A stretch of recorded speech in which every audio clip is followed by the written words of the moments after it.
Breaking news with Michael Burke. It's 9:30. Labour's planning to catch more privatised companies with its windfall tax. The Tories say the tax could stall the economic recovery. The Israeli government bulldozes ahead with its plans for new Jewish settlements in Jerusalem. And the show must not go on. Actors threaten to close provincial theatres in a row over pay.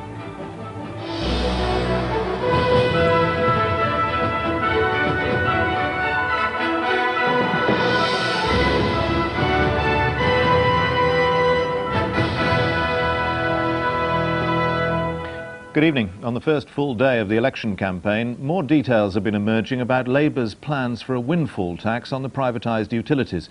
More companies are likely to be hit by the tax than had been expected, including the British Airports Authority, BT, British Gas and Railtrack. Labour wants the money to fund a £3 billion programme to create jobs for young people and long-term unemployed. It was the first issue to come up as electioneering began in earnest, as our political editor Robin Oakley reports. Photo opportunity spotters are key figures in elections these days. Association with excellence is the name of the game, and so the Prime Minister was sent today to the McLaren Formula One factory to meet Melbourne Grand Prix winner David Coulthard. The driver was spared the embarrassment of revealing his political colours. Are you going to be voting Tory, David? No. She's trying to cause trouble. Take no notice of her. With no more obvious political relevance, John Prescott, named Mr. Motivator by his leader, was on tour in Cornwall playing TV reporter. Can you see him sitting down? He was beamed back to London by satellite. There he is. Hello, John.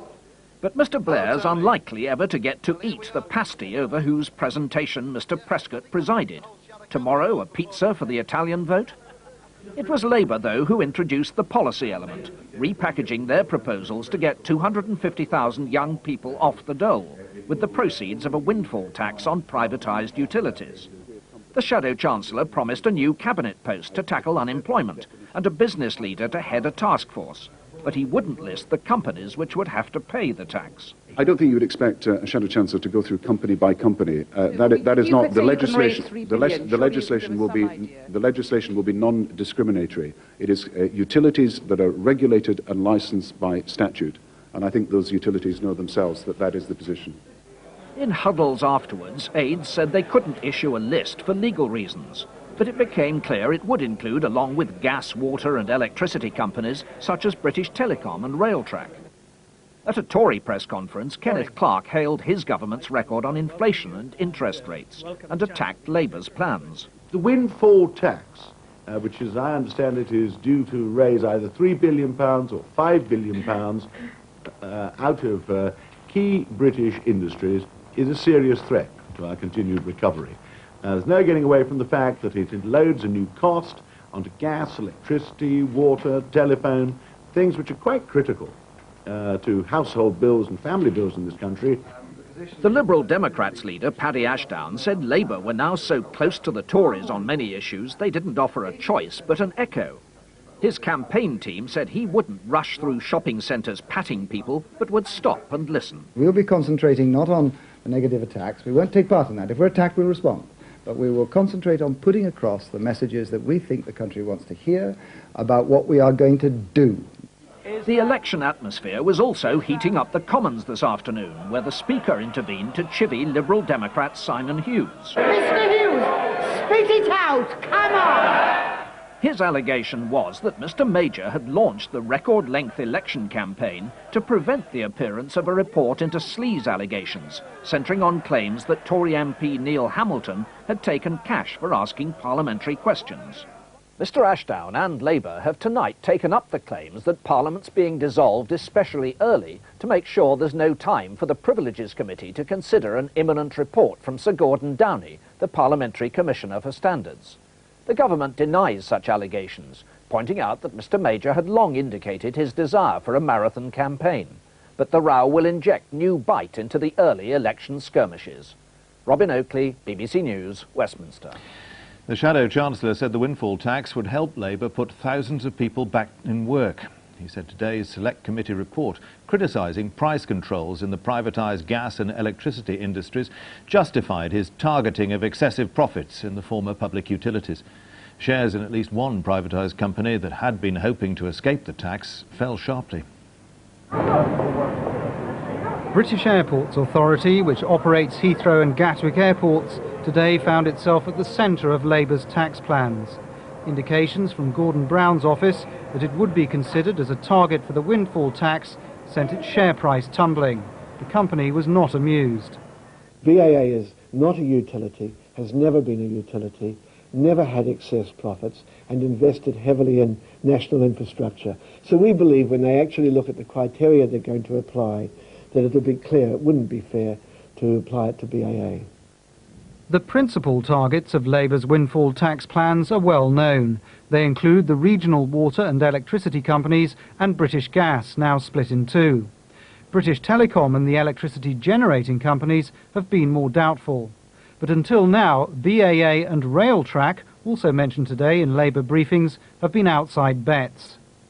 I think in the case of the water and electricity sectors, particularly the monopoly companies, it is accepted that if a Labour government were to take place, then it's long odds on they would actually have to pay a windfall tax. I think too we've seen one or two other companies, like for example Railtrack, whose share price is likely to fluctuate depending on whether or not they're on the hit list. Southern Electric, one of the regional electricity companies, today announced more price cuts for its 2.5 million customers, but it has few illusions about being in the frame for the windfall tax. I think it's a fair bet that we are likely to be, and that although we don't know the basis on which that windfall tax would be levied, nor the amount. Labour says the privatised utilities have made excessive profits. Since 1990, somebody investing in a broad spread of shares has enjoyed an annual return of 13%. But on Southern Electric shares, the annual return has been a staggering 32%. That's true, and that makes a political case for the windfall tax, but it still doesn't change the reality, which is that a windfall tax would hit current shareholders, not the shareholders who bought the shares for less than they were worth, and that a windfall tax is not the best way of tightening up regulation, which has already begun. A report today from an all-party committee of MPs said the regulators of the privatised utilities had failed consumers. Labour said that backed the case for a windfall tax. But opponents of the tax say it'll hit small investors while leaving the fat cats unscathed. Greg Wood, BBC News. Senior Liberal Democrats in Scotland have suggested that the Union flag and the national anthem should be scrapped. In a pamphlet spelling out their vision of a new federal United Kingdom, the MPs Malcolm Bruce and Ray MICHIE said both the flag and the anthem had become devalued by their associations. Liberal Democrat headquarters have denied that the idea is party policy. Scotland correspondent Andrew CASSELL reports. The Scottish rugby team and their fans have already jettisoned the national anthem in favour of the folk song Flower of Scotland. And according to two senior members of the Scottish Liberal Democrats, a federal Britain would do the same, and with it would go the Union flag. Both, they say, are symbols tainted by the far right, hijacked by the Conservatives, and which no longer command the respect they once did throughout the UK. Let's have a bit of vision, and part of that would be, I think, to have a new flag which represented particularly the federal United Kingdom instead of, as it does now in the eyes of many, the Tory party. For the Conservatives, staunch defenders of a union they say is threatened by home rule pressures north of the border, it provided a welcome target. I think it's a joke policy from a joke party. I find it astonishing that they're going to run some kind of Song for Britain contest and perhaps going to get the Spice Girls singing all the entries, and we'll have regional juries and Paddy Ashdown and Terry Wogan comparing it. Even the Liberal Democrats' partners in drawing up detailed plans for a Scottish Parliament were critical.